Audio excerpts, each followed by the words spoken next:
My Blood, the Ink. Episode 5. Exhibition.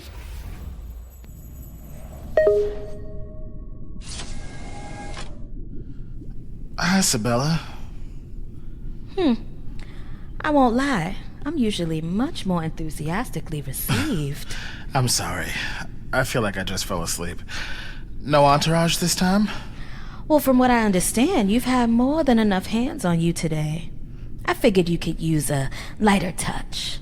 That's also why I'll let the lethargic welcome pass. How gracious of you. I expect flowers next time. I knew I was right about you. How's that? There was something about you that just made me feel warm. I knew we'd get along. I even told Selwyn as much. I can't begin to imagine his response. He said you were capable, called your work quick and seamless. High praise. Why do you sound suspicious?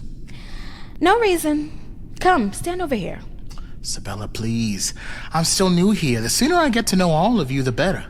I certainly understand, but long after you depart our city, I will still remain, likely at my current station. I have no wish to jeopardize that. I swear that anything you say to me remains between us. How foolish would I be to betray the trust of the most beautiful woman I've seen, who's also responsible for my dress in a foreign land? We do not swear lightly in Atlantis. I don't swear lightly anywhere. All right. But this goes both ways.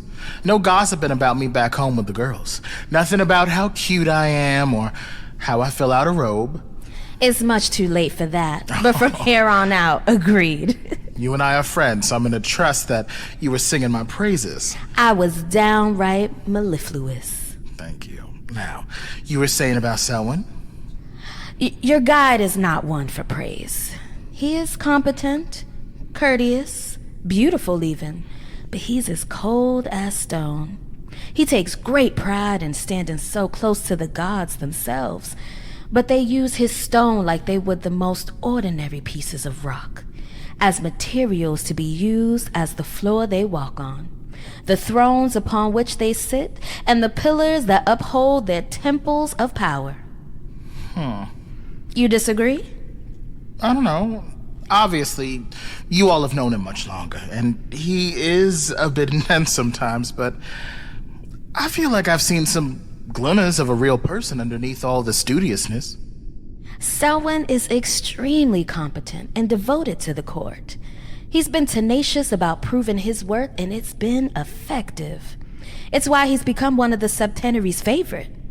But in that dedication, he hasn't opened himself up to the rest of us. To him, all of us are the roles we play.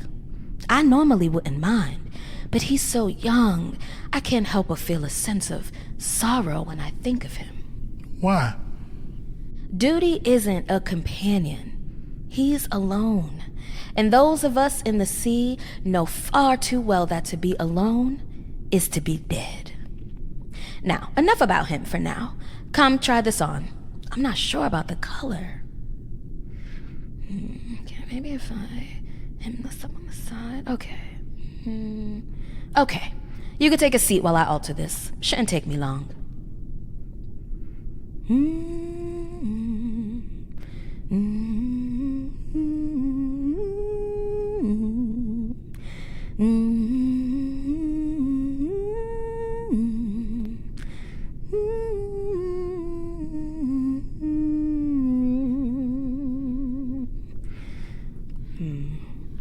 Forgive me if I'm intruding, but how are your exams? Oh, you're not intruding. And that was lovely humming, by the way. Thank you. It was a mixed bag. Ran a lot of tests, and the long and short of it is that whatever's happening to me is temporary, and that leaves me susceptible to some not great things, and we don't know what will happen when I transform back. I'm sorry to hear that. Come, put your foot through here. I also may have angered Tam Kung. Well, not may have, I absolutely did. I think he was ready to kill me. It was definitely my fault, but it was so strange watching him like that. Like, become that. It was just so different than my first impression of him. Before the sovereigns signed the treaty and were still prone to warring, many of them would turn to Tam Kung to heal their wounds. He was often a neutral party to the fighting, so much so that he was guaranteed membership to the septenary before there was even a vote. The only other guaranteed sovereign was Khoi Khoi Velu. But as you can imagine, it wasn't so simple concerning the other gods. Some resisted the treaty, and others planned to revolt if they weren't granted one of the thrones. Not to mention, there were other factions, not divine ones, that didn't want this system at all. The night before the signing of the treaty, where the final vote would be announced by the Magi, there was a massive feast to raise their spirits and keep things as genial as possible. Halfway through the dinner, almost all of the deities dropped dead, except for Solacia, Namaka, Susanoo, Mannanan, Olokun, and of course, Tam Kung. How do you even kill a god? With great difficulty. They most frequently die from a lack of worship, or if one of them is foolish enough to cross one of the Fae. But most often, the only weakness the divine have is each other. And it was no different then. Apparently, whenever a deity would visit Tam Kung to be healed, he kept some of their blood. In his spare time, he developed bespoke poisons and laced the libations served that night with a cocktail of them. The rest is history. Whoa. So, in a way, Tam Kung appointed the septenary? Remember your oath to me and speak of this to no one. You wish to know the truth of Atlantis, and this is part of it. Be careful. Thank you. This has all just been so much. How are you feeling about it? Earth-shattering secrets aside, better now that I took a nap. I was feeling a little sad earlier thinking about all the men that most likely died on that ship with me. But right now, I'm just thinking about how easily that could have been me. Honestly, should have been me. But somehow instead, here I am in an underwater magical kingdom humanity has no knowledge of, and it's all because of a magic ring passed down through my family. It just all feels greater than chance. Like there's a purpose to all of this. And then hearing that the spider is testing me for something, I'm destined for something. I feel it. And it's hard to believe that all of that will be undone and fall apart in a few months' time. I just don't believe it. I can't. Never underestimate the power of conviction. It can turn back even the most powerful of tides. How often will you be visiting Tam Kung? I'll make sure to have a few comfortable outfits made for you to wear for your appointments. I'll even sew in some herbal extracts to help retain all this exuberance and confidence. Well, thank you. I think the appointments are a few times a week, so I would love that. By the way, why are you doing the alterations by hand? I'm sure there's a machine here that could help do it all for you. Atlantis is undoubtedly a technological marvel, but the sea at large is not. It would be impossible to hide our presence across that scale. While there are many who call the capital home all year long, many more only stay during Convocation, or the lesser holidays, and live the rest of our lives across the globe. Oscillating back and forth gives most of us a more balanced appreciation between what we can do for ourselves and what machines may do on our behalf. But maybe the simpler answer is that I like it. The imprint of the needle's metal on my fingertips, the thread on my lips, the fabric cascading through my fingers. It may not be life, but it's my own act of creation. I birth an idea from my mind and wrap it around bodies of all shapes and sizes. And that brings me joy. And maybe joy is enough. Maybe joy is enough. So if I understand this right, Sybella, you're a beautiful woman with a beautiful voice, skilled in making beautiful things, and now I find out that you have a beautiful way with words. I may turn blind from your radiance. You've a wicked tongue, Dante. But mine has seen the depths of hell. Oh, okay. You've seen a thimble's worth of my charm, and already you think you may go blind. You have a good eye and impeccable taste, but as you are now, you can only handle things that glimmer. I shine. Not to mention, I'm a lot older than I look. I suggest you aim a little lower. I meant no disrespect. None taken. One doesn't fault the bee for lusting over the flower. It's simply their nature. I can, however, fault you for not taking better care of this dragon scale. How do you mean? I haven't even had it that long. It's dull and scuffed. Might have something to do with all the tests Kung had you undergo. I'll give it a polish as you change into these. I'll have it shining again in a moment. This is a part of Koi Velu himself. You must take great care and treat it with respect. Do you understand? I do. Good. Now take a step back and let me look at you. I'm very good at my job. That and you seem to take our style very naturally. Do you mean that, or are you soothing my ego from that rejection earlier?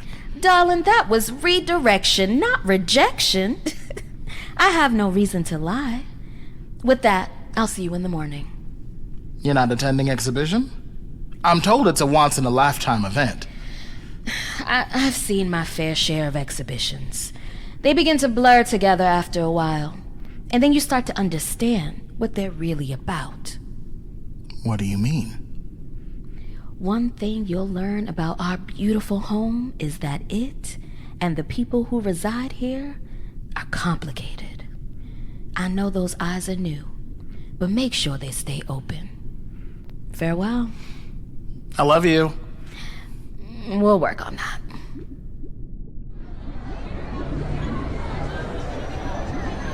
I know you said the arena was shaped like a flower, but I couldn't really imagine it. This is amazing! I'm not done speaking with you. Honestly, I can barely hear you, but I'm sorry. It won't happen again. You jumped headfirst into a hypertube, Dante. Do you know how far out into the city they go?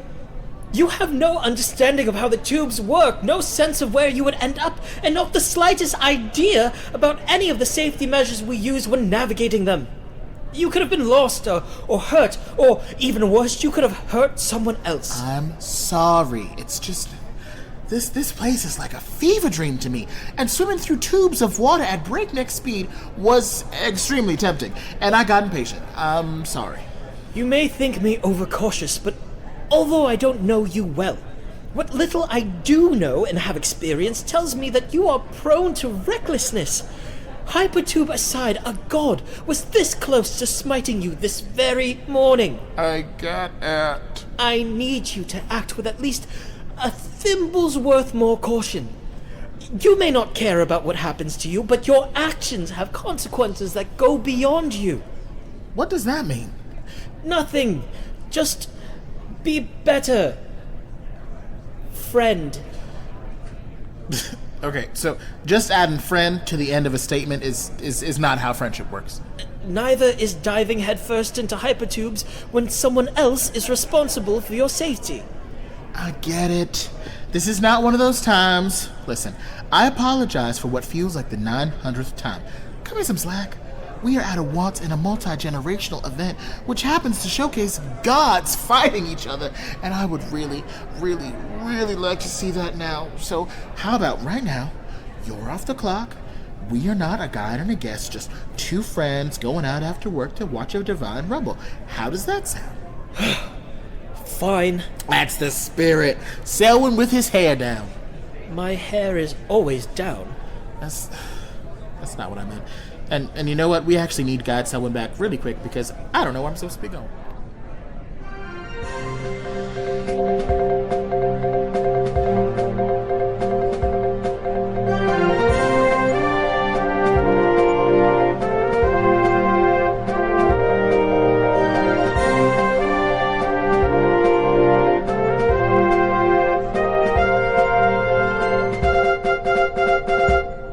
Are you ready? I don't know, Geneva. What do you think? You know, I'm not sure, Francesca. This doesn't sound like a crowd that's been waiting 5 centuries to witness one of the greatest battles the world has ever seen. I think you're right, Geneva. We should try that again. Atlantis! I said, are you ready? How's that feeling, Geneva? Much better, Francesca. Much, much better. You know, for most of us, this is our very first convocation and exhibition. But did you know that today we have a special guest for whom this is their second time participating in the festivities? You don't say. I do say, Francesca, I do say. I got the chance to interview Bethesda Shrunken Shell for a special edition of the Reef Report, airing tomorrow night. Here's a sneak peek of that conversation. So, Bethesda, there is great anticipation around exhibition simply because many of us don't quite know what to expect. As someone who was there at what was rumored to be one of the most exhilarating expositions in Convocation history, what do you think we can look forward to? I was 3 years old when I attended Convocation with my mother and my siblings. And what I remember most about the day was how much the septenary worked together. We often think about them as a collective, but most of us only ever experience them 1 or 2 at a time. But seeing how they work together, one could almost forget that they're all awake only twice a millennia. Also, the candied kelp they sold outside the arena was just wonderful. I've tried to make it again myself maybe 1,000 times since then, but I could never get it to taste quite the same. The older I get, the more I suspect that the missing ingredient was the experience itself. I was eating with my heart just as much as I was my tongue. Well, you heard it from Bethesda. We're in for some impeccable teamwork from the Sovereigns. That's right, Francesca. And let's not forget to thank one of our sponsors for tonight's festivities, Sweet Sally's Candied Kelp, located by Gate B throughout tonight's event. I sure do love that candied kelp from Sweet Sally's, Geneva. Who doesn't, Francesca? Who doesn't? Now, I think it's about time we get started, don't you? I sure do, Geneva, and I think you're right. Let's hear from the crowd one more time. Selwyn, did you just see that merman throw up? Guess he got too excited. Oh, now there's a school of clownfish eating. Thank you for telling me this. Atlantis, I think it's time for the 7th quincentenary exhibition between Oceanus and our lords, the divine septenary, the 7 sovereigns of the sea, to get started.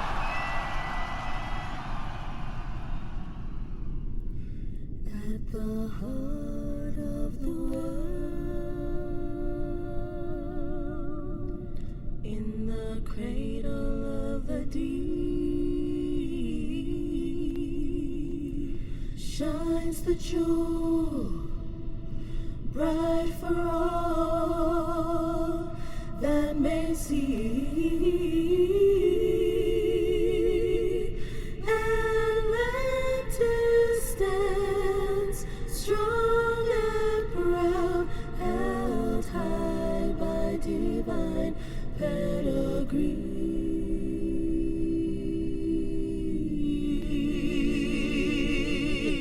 Bathed in stone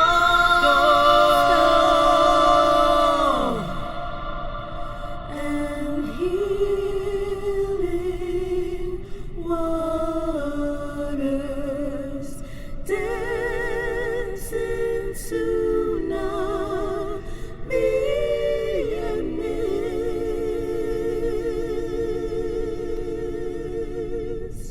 Surrender to tide and current, baptized in the blues revelry.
For a time, the sea was known for its violence and lawlessness. We were a warmongering people, greedy to expand our territories and arrogant in our need to prove dominance against one another. While this bloodlust was a fever that affected us all, we, the gods, were the worst. We became so brutal that all around the world, the seas turned red from the blood we spilled, eventually entering us into the age known as the Crimson Flood. Eventually, the Magi were forced to bring us to halt, and soon after much hardship, and unfortunately the deaths of many more of our counterparts, the 7 of us that stand before you became the septenary that has served you for almost 4,000 years. However, there was one entity that could not be negotiated with, one that could not sit and break bread with us and hear the wise words of the Magi, an entity made manifest from all the rage and violence and bloodshed we had caused. So during the very first Convocation, all of us, used to being the worst of enemies, put our differences aside and demonstrated what the new era for the sea would be under our combined rule. One of strength. Together we fought Oceanus, the very spirit of the sea itself, and while we knew we could never defeat it permanently, we conquered and subdued it. Every 500 years, Oceanus breaks free from its seal, and every 500 years, we have the chance to reaffirm our commitment to you and the peace we have curated. We risk our lives in battle to uphold all that we have built over the centuries, all that has allowed us to become the greatest nation in the world.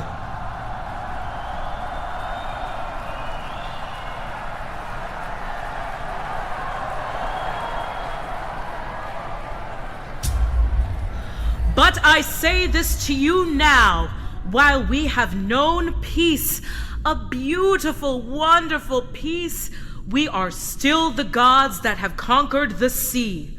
We are the few that remain, those that stand upon a mountain of carnage. 6 times we have confronted Oceanus, and 6 times has it known defeat. Today, we remind you all why it is we that stand above, why it is we in whom you have invested your fealty and prayers. Today, we show the world why it is upon our backs this great nation stands. For Atlantis!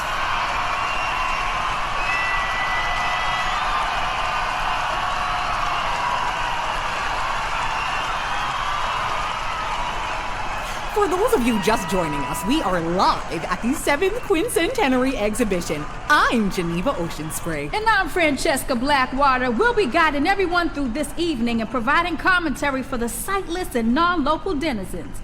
This exhibition is sponsored by Sweet Sally's Candy, Kelp, and Title, Well, Francesca, Olokun has just set this arena on fire. The energy is palpable. It certainly is, Geneva, and I'm not surprised.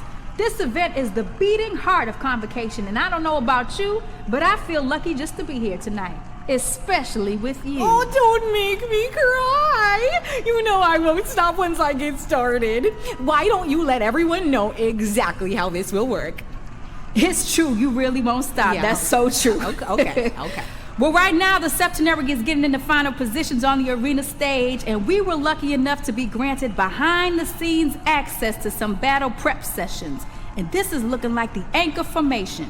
Susanoo and Namaka are on the platform itself, which makes sense given that they're the melee fighters.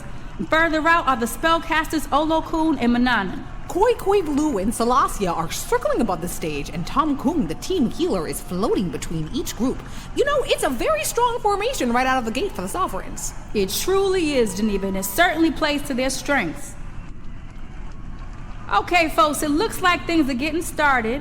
Right now, an amber egg a bit larger than a man is slowly rising from the center of the arena. Now, would it be smart to assume that within that egg lies Oceanus? I think you'd be right on the money with that guess, Francesca. Okay. The glowing egg containing Oceanus has started to crack, and I have to say I'm feeling a bit nervous, excited, just a maelstrom of emotions at the moment. You and everyone else gathered here today, and... Well, that's one way to get things started. I know that according to Selwyn, Oceanus isn't a man, but from all appearances, I think the Greeks had the right of it. He stumbles from the egg in a daze, the octopus tentacles that make up his lower half crawling over fragments of amber as he looks around with dulled eyes, trying to take in his surroundings. His beard is made of living eels, reminiscent of the snakes that make up Medusa's crown. They trace lazy patterns in the water as they slowly wake. The lobster claw that is his left arm snaps feebly, and I find myself surprised at his fragility. He is a monster of a man, all hard-packed muscle, and watching that level of strength find itself so unbalanced, as if it were a newborn attempting to walk for the first time, splinters my mind. But everything changes once he sees the Sovereigns. He hisses, his eyes glowing a deep purple as he spins in a circle, realizing that he's in the center of a lethal ring. I wonder what his life must be. Waking up every few hundred years to fight outnumbered and outmanned, the ultimate villain in everyone's story, just to be defeated, fall asleep, and wake up to do it all over again. I look around, but no one else seems to be questioning his feelings. Their faces are alight in anticipation, some mirroring the bloodlust painted across the Septenary's faces.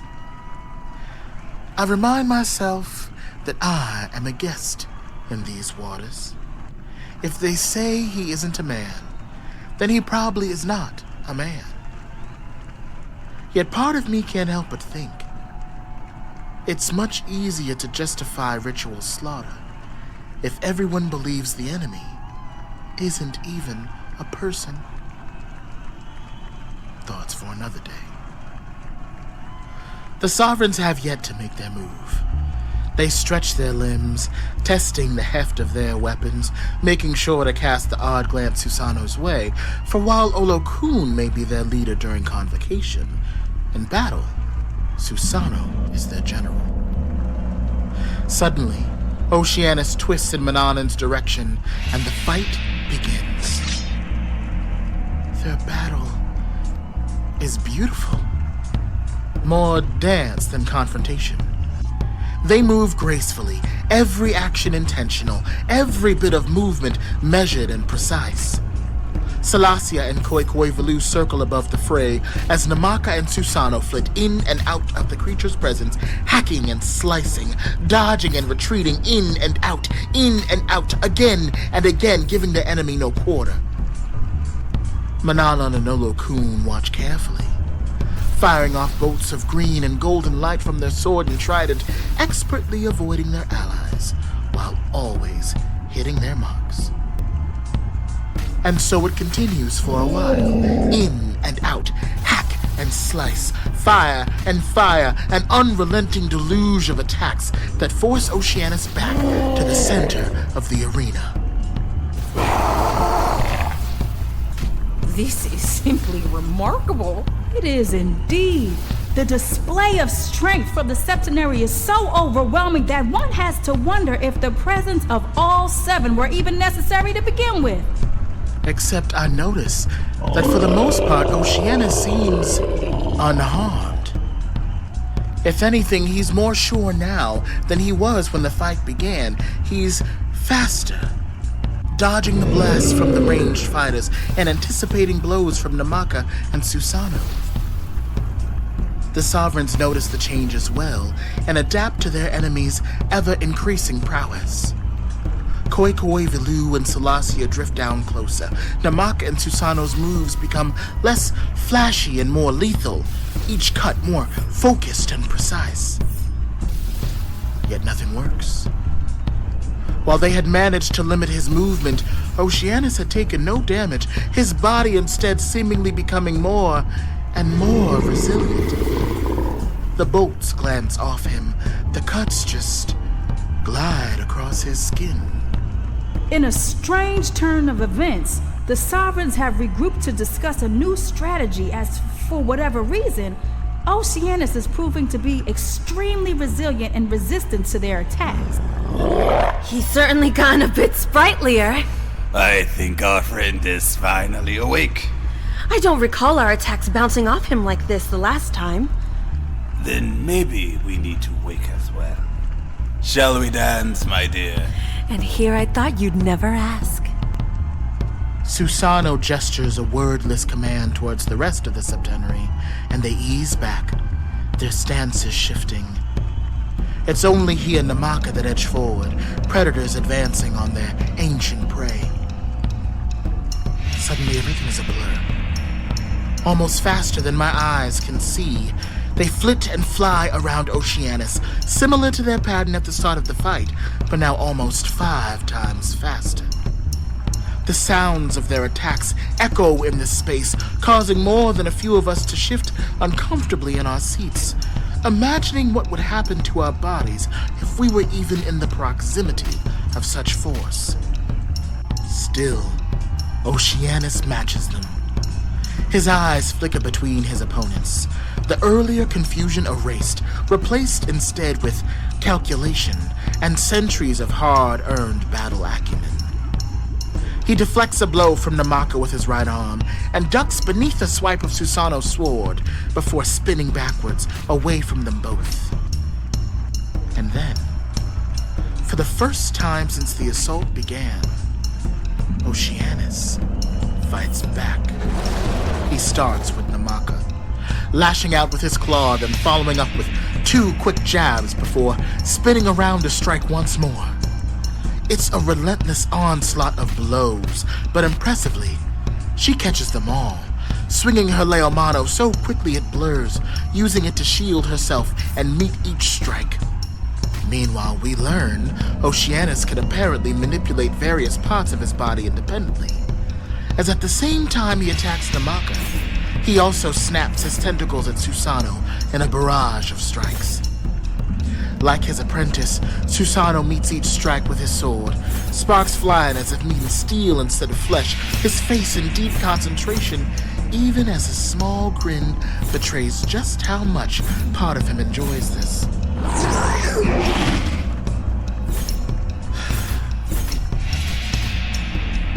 Until Oceanus' 2 halves switch opponents. Before we've understood what's happened, he's caught Susanoo's sword in his claw and pierced Namaka's chest with a tentacle as rigid and sharp as a spear. Oh! Ow! Ow! Susanoo is not laughing. Even his earlier grin has disappeared. He pulls his sword from between Oceanus' claw and swings down on the tentacle currently impaling his protege. But like all their attacks so far, nothing happens. He frowns, distracted from Oceanus' attempts to take advantage of the confusion, and is saved only by Mannanan's sudden spell.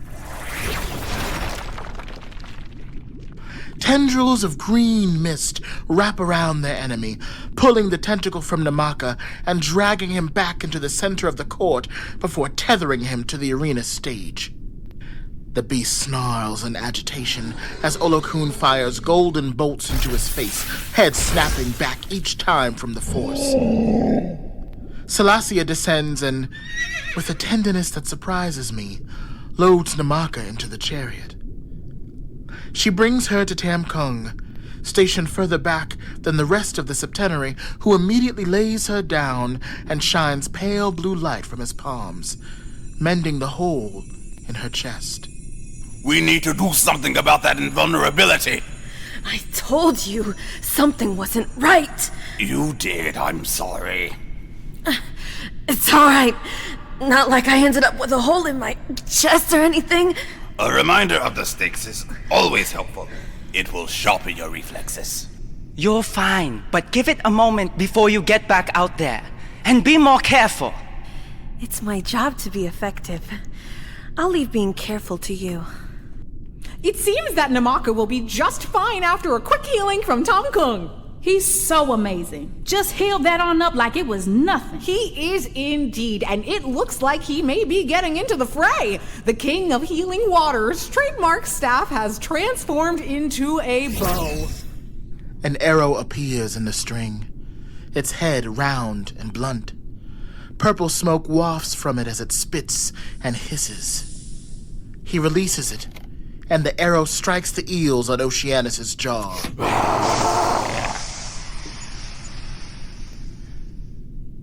Very funny. Susanoo, I have an idea. You want to take him on alone? We've been spending too much time together. Solacia, may you please occupy our friends' attention for a moment? Just 1 minute.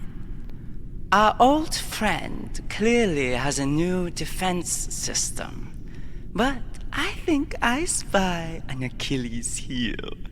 While I exploit that, you should try something sonic. Mannanan, you can let it go for a moment. Everyone else, raise your weapons. The tethers of Mannanan's spell evaporate, and Oceanus grabs for his beard, plucking the eels from his jaw that have died before throwing them to the ground. He snarls, eyes flashing with rage, as the poison on his hand and claw sizzle and smoke. There's a crack, and he stumbles forward. Another, and his head jerks to the side. Confused, he looks around until he finds Solacia, racing round him in rings, swinging and cracking her whip at him. Her weapon doesn't reach, every strike stopping millimeters away from his skin. But wherever it stops, a fraction of a second later, a small sonic bullet tears through him, leaving small round holes in his skin. Tam Kung's plan is working. Solacia continues to circle him, and Tam Kung readies his poison arrows, this time covered not in mist, but viscous purple ooze. He fires the arrows at the weapon of each sovereign, Mannanan and Susanoo's swords, Olokun's trident, and Namaka's leomano, before turning his attention back to Solacia. He waits until her whip is raised before firing another shot. The ooze races down its length and then, with a squelch, absorbs itself into the leather. With a wicked smirk, Solacia completes the whip's arc, and a steaming gash appears on Oceanus' face.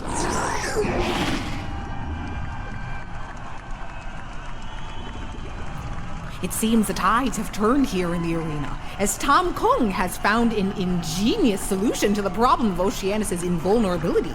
You know, Geneva, when watching fights like these, you have to make sure to manage your emotions. The tides of battle always change. They sure do, and we know a thing or two about tides, don't we? We absolutely do. The Sovereigns, their weapons now various shades of purple, renew their assault on the Titan. He tries to defend himself, but it's useless. Wherever an attack lands on his skin, it starts to burn. He roars in pain and frustration, swinging wild attacks the Sovereigns easily dodge. If they notice his frustration, they don't let on. The pageantry of exhibition no longer a concern, for while Namaka may have laughed off her wound, the moment her chest was pierced, a new reality had been exposed. There was something different about their enemy. So they were focused now. Surgeons of death, the arena their operating room, Oceanus their ill-fated ward. Suddenly, the Titan curls into a ball, violet mist rising from the cuts and pockmarks that mar his body. Red light shines from the center of him, and from the looks the Sovereigns give each other, it seems that this too is a new development from their age-old foe. They begin their retreat when he suddenly rises, throwing his head back and his arms wide, releasing a pulse of red energy that expels the septenary outward. Even Koi Valu, who has held the perimeter from above, winces as he's pushed back. Oceanus snarls as the light recedes into him, healing every bruise, filling and smoothing over every cut, and cleansing him of the poison he'd been wearing like a cloak. He shoves his hand down into the stage of the arena, cracking the rock's foundation, and pulls from it a long spike mace the length of his arm. With his claw, he cuts 3 of the living eels from his jaw, and we all, Sovereigns and audience alike, look on in confusion and horror as he tears 2 of his tentacles from himself as well, grunting in pain as they hit the ground. The red light on his chest glows anew until each of the severed appendages start to levitate, each of them glowing, reflecting the scarlet hue.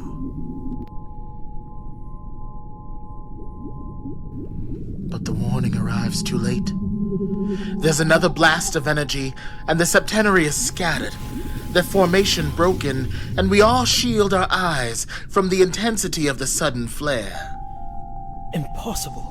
In a somewhat confusing development, Oceanus seems to have summoned enemies to fight alongside it.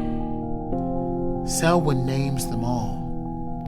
The proud-faced man in golden armor, holding an ornate trident that rivals Olokun's. Neptune. The shark man, covered in tribal tattoos. Kamoho Ali'i. The massive sea snake with 7 twisting, gnashing heads, and the even larger dragon with 5. Hydra. Tiamat. Last is the raging whirlpool with razor teeth that snap and gnash at the Sovereigns. Charybdis. I know these names. Most of them. Mythological figures of legend, and now, somehow, they're here. Selwyn's hand grips mine in fear, and my stomach dances at the sensation. I'm assuming this isn't a normal part of exhibition? They were all part of the Crimson Flood. They're all supposed to be dead.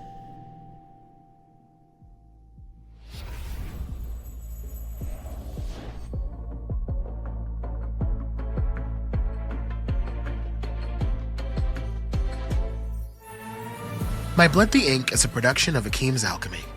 Episode 5, Exhibition, was written and directed by J.Cottle. It features original compositions by Miguel Landestoy, sound design by J.Cottle, studio engineering by Tom Nicaper and Carlos Curry, and editing by Lucy Little. This episode featured J.Cottle as Dante, Jude Torres as Selwyn, Shavonne Brown as Sybella, Morgan Beckford as Olokun, J. Connolly as Mannanan, Mica Rose as Tam Kung, Jasmine Garcia as Namaka, Maya Baca as Solacia, Diji as Susanoo, Kira Sarai Helper as Geneva Oceanspray, and Zakiyyah as Francesca Blackwater. My Blood the Ink is executive produced by J.Cottle and Jasmine Garcia. Special thanks to our Patreon supporters, Jordan Leslie, Taniqua Patrick, Mika Rose, Daisy Oganetto, and Allison Calderon. For more information on My Blood the Ink and Akeem's Alchemy, visit us on Instagram at Akeem's Alchemy or our website at akeemsalchemy.com. Remember, no matter how dark it gets, yours is a life worth living and a story worth telling. Until next time.